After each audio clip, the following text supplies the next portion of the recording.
भारत में अगर petrol diesel के दाम गिरने लगे ना तो लोग अचरज में पड़ जाते हैं। भाई जिस देश में किसी भी चीज का दाम एक बार ऊपर चढ़ जाए तो चढ़ता ही जाता है, नीचे नहीं आता है। उस देश में अगर पेट्रोल डीजल जैसी किसी चीज के दाम कम होने लगे तो लोग सोच में पड़ जाते हैं। ये रियलिटी है। देखिए, आपका सोचना बिल्कुल सही है, लेकिन जरा आप ये भी तो सोचिए कि जिस पेट्रोल डीजल के दाम अब से कुछ महीनों पहले आसमान छू रहे थे, अब उसके अचानक कम होने की बातें इसलिए की जा रही है क्योंकि इंटरनेशनल क्रूड ऑयल का रेट गिर गया है। और ये रेट गिरने के पीछे की जो वजह है वो चिंताजनक है दोस्तों। हम आपको वीडियो में आगे बताएंगे। कई लोग इसको कनेक्ट करने की कोशिश करेंगे आने वाले 2024 के चुनाव से, लेकिन दोस्तों ऐसा है कि इसका लेना देना चुनाव से है कि नहीं ये तो हम नहीं कह सकते, लेकिन ज्यादा प्रभाव डीजल और पेट्रोल के दामों पे इसलिए पड़ रहा है क्योंकि इंटरनेशनल क्रूड ऑयल के रेट्स कम हुए हैं। अब भारत सरकार कितना फायदा देती है इसका, तो चलिए जानते हैं कि आखिर ये हुआ क्यों है और जो रीजन है जिसकी वजह से क्रूड ऑयल के रेट गिरे हैं वो क्यों चिंताजनक है आपके लिए, हमारे लिए और हर भारतीय के लिए। देखिए, इंटरनेशनल बाजार में कच्चे तेल की कीमत जनवरी से निचले स्तर पर है। ये अब $81 से नीचे आ गया है। अमेरिकी क्रूड ऑयल $74 प्रति बैरल के करीब आ गया है। दोस्तों, वो अमेरिका ही था जो अब से कुछ महीने पहले ही दुनिया भर में कच्चे तेल के बढ़ते दाम को लेकर टेंशन में था। इस चक्कर में महंगाई बढ़ रही थी। इतने नहीं, इसके लिए तो अमेरिका ने सऊदी अरब को धमकी तक दे दी थी। लेकिन अब इस तेल का खेल तो देखिए, अचानक ही सब कुछ कितना बदल रहा है। जो क्रूड ऑयल 150 बैरल पर डॉलर था, अब वो 80 के करीब पहुंच गया है। हो सकता है आने वाले दिनों में और भी कम हो जाए, लेकिन आखिर ऐसा हो क्यों रहा है? क्या रशिया ने अपने ऑयल मार्केट सबके लिए खोल दिए हैं, या फिर ओपेक देशों ने कह दिया है कि वो 2 बैरल पर डे के हिसाब से तेल की कटौती नहीं करेगी, या फिर वेनेजुएला में क्रूड ऑयल के किसी कुएं का पता चल गया है? दोस्तों, ऐसा कुछ भी नहीं है। जैसे कि हमने आपको पहले बताया कि मार्केट में डिमांड कम हो गई है। जी हाँ, ये बात सबसे बड़ी है। क्या अब महामारी के दौरान जो झटका पड़ा था, फाइनेंशियल झटका, उसके दुष्प्रभाव अब दिखने शुरू हो गए कि लोगों को पेट्रोल डीजल की जरूरत नहीं है, कि ट्रांसपोर्टेशन में कमी आ गई, यानी कि लोग छोटे शहरों में बड़े शहरों से माल मंगाना कम कर रहे हैं, या फैक्ट्री से माल छोटे शहरों तक पहुंचना कम हो रहा है, डिमांड कम हो गई है। इसी चक्कर में ट्रांसपोर्टेशन की डिमांड कम हो गई है पेट्रोल डीजल की, और उसी चक्कर में क्योंकि ज्यादा पेट्रोल डीजल बिक नहीं रहा है तो उसके दाम कम हो गए हैं। इतने बड़े मार्जिन से, कहाँ $150 पर बैरल, कहाँ $80 पर बैरल, ऑलमोस्ट 50% मान के चलिए आप दोस्तों। इतनी बड़ी गिरावट, क्या इतनी कम डिमांड हो रही है लोगों के पास डीजल पेट्रोल की?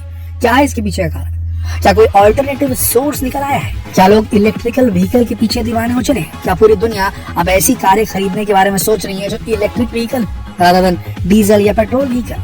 क्या कारण है इसके पीछे?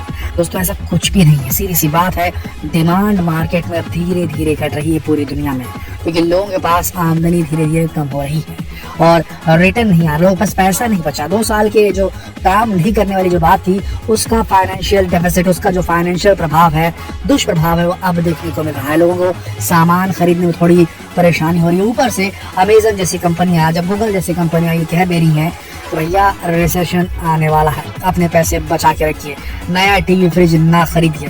जब इस किस्म की बातें किसी बड़ी कंपनी के सीईओ या उसके मालिक या उसके फाउंडर मेंबर ही कह दें तो लोग तो घबराए जाएंगे ना, मार्केट में अपने आप सनसनी फैल जाएगी। ऐसा ही कुछ हुआ है। जी हाँ, कच्चे तेल की कीमतों में कमी की वजह दुनिया के कई देशों पर छाए मंदी के काले बादल है। ऐसे में डिमांड घटने से आर्थिक रफ्तार सुस्त होने की आशंका बढ़ गई है। इससे चीन, अमेरिका और यूरोप के देशों में इस बार सर्दियों में डिमांड में कमी हो सकती है। इस सब के चलते सेंटिमेंट्स कमजोर हो गए हैं और कच्चे तेल की कीमतों पर दबाव बढ़ता जा रहा है। इसके साथ ही कई देशों में ब्याज दरों में लगातार बढ़ोतरी का दौर भी जारी है, जिसका सीधा सीधा असर ग्लोबल इकोनॉमी पर पड़ रहा है। अब ये बात तो आप सब अगर नहीं जानते हैं तो जान लीजिए कि चीन के कई बड़े शहरों में फिर से लॉकडाउन लग गया है। इस वजह से चीन से लगातार सत्ता विरोधी आवाजें उठने लगी है, यानी कि वहाँ लोग सरकार के खिलाफ प्रोटेस्ट कर रहे हैं। अमेरिकी कंपनियां देश छोड़कर जाने की बात कर रही हैं। लेकिन शायद आप ये नहीं जानते होंगे कि चीन में लॉकडाउन ने भी कच्चे तेल के दाम कम करने का काम किया है। जी हाँ, चौंकने की जरूरत नहीं, क्योंकि ये सच है। दरअसल चीन में लगे लॉकडाउन की वजह से वहाँ पेट्रोल डीजल की डिमांड कम हो गई है। अब चीन का मार्केट कितना बड़ा है तो आप जानते हैं कि दुनिया का सबसे बड़ी आबादी वाला देश है, तो वहाँ के लोग अगर इस्तेमाल नहीं करेंगे पेट्रोल डीजल का तो भैया डेफिनेटली डिमांड तो कम हो जाएगी ना। ऐसे में दुनिया के एक बड़े मार्केट में पेट्रोल डीजल की डिमांड कम हो जाएगी तो प्राइस भी तो कम होने लगी, जाहिर सी बात है। जानकारों की माने तो आने वाले कुछ महीनों तक हालात सुधरने की उम्मीद नहीं है। कीमतों में कमी इसी तरह जारी रह सकती है, जो हमारे लिए थोड़ी देर के लिए फायदे की बात तो है। लेकिन ऐसा होने से अगर वैश्विक मंदी आती है तो भले ज्यादा ना पड़े, क्योंकि भारत की इकोनॉमी तो थोड़ी स्ट्रांग है अभी के टाइम में, भले ज्यादा ना पड़े लेकिन थोड़ा ना थोड़ा असर तो भारत की इकोनॉमी को भी पड़ेगा ही पड़ेगा, ये बात तो आप मान लीजिए। इसके अलावा कच्चे तेल की कीमतों में कमी का एक और कारण रूस के कच्चे तेल पर G7 देशों की ओर से लगाए गए कड़े प्रतिबंध भी है। इसके अलावा अमेरिका ने वेनेजुएला में क्रूड उत्पादन को मंजूरी दे दी है, जो अब शेवरॉन कॉर्प क्रूड का प्रोडक्शन करेगा। इससे भी अंतर्राष्ट्रीय बाजार में सप्लाई बढ़ेगी और कच्चे तेल की कीमतों पर दबाव पड़ेगा। आपको बता दें कि खास तौर पर कच्चे तेल की कीमत में बड़ी गिरावट से भारतीय रिफाइनरी के लिए कच्चे तेल की औसत कीमत यानी कि इंडियन बास्केट घटकर $82 प्रति बैरल रह गई है। इस हिसाब से 8 महीने में रिफाइनिंग कंपनियों के लिए कच्चे तेल के दाम $31 यानी कि 27% कम हो गए। SMC ग्लोबल के मुताबिक क्रूड में $1 गिरावट आने पर देश की तेल कंपनियों को रिफाइनिंग पर प्रति लीटर 45 पैसे की बचत होती है। इस हिसाब से पेट्रोल डीजल के दाम ₹14 प्रति लीटर तक कम होने की गुंजाइश है। हालांकि विशेषज्ञों के मुताबिक पूरी कटौती एक बार में नहीं होगी। वैसे क्रूड ऑयल की कीमतों में आई इस कमी से ऑयल मार्केटिंग कंपनियों के पास भी पेट्रोल डीजल के दाम घटाने की गुंजाइश हो गई है। दरअसल कच्चे तेल की कीमतों में कमी से पेट्रोल कंपनियों की लागत में कमी आई है। ऐसे में इंडियन बास्केट में भी ब्रांड क्रूड का भाव कम होने से भी कंपनियों को पेट्रोल डीजल की बिक्री पर नुकसान की जगह मुनाफा होने लगा। लेकिन अब आप एक और सच से रूबरू कराया जाए। तेल मार्केटिंग कंपनियां दाम घटाने का फैसला करने से पहले इस साल कच्चे तेल की ऊंची कीमतों से हुए नुकसान की भरपाई करने को तरजीह दे सकती हैं। आप समझ रहे ना, जो भी नुकसान हुआ उसको कवर अप करने के लिए ये बिल्कुल हो सकता है कि आपको ये जो फायदा है वो ना मिले। हालिया आंकड़ों के मुताबिक जुलाई-सितंबर तिमाही में, इसी साल जुलाई-सितंबर तिमाही में IOCL, HPCL और BPCL को पेट्रोल डीजल की बिक्री पर 2748.66 करोड़ का नुकसान हुआ। अगर सरकार ने बीते 2 साल में LPG की बिक्री पर हुए घाटे की भरपाई न की होती तो यह नुकसान काफी ज्यादा हो सकता था।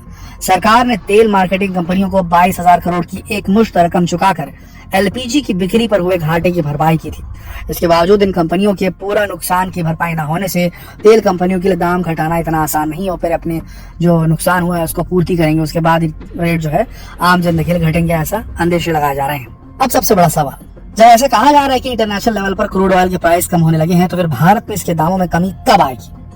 दोस्तों, भारत में पेट्रोल डीजल की कीमतों में कमी का सटीक अंदाजा लगाना मुश्किल है। इतना जरूर है कि अक्टूबर-दिसंबर तिमाही में तेल मार्केटिंग कंपनी अपने नुकसान की भरपाई कर लेती हैं और अगर जनवरी-मार्च की तिमाही में भी इंटरनेशनल लेवल पर कच्चे तेल के दामों में कमी बरकरार रहती है तो फिर ऐसा हो सकता है कि इसके फायदे भारत में आम जनता तक भी पहुंचे। तब तक कुछ भी कहना बहुत मुश्किल है।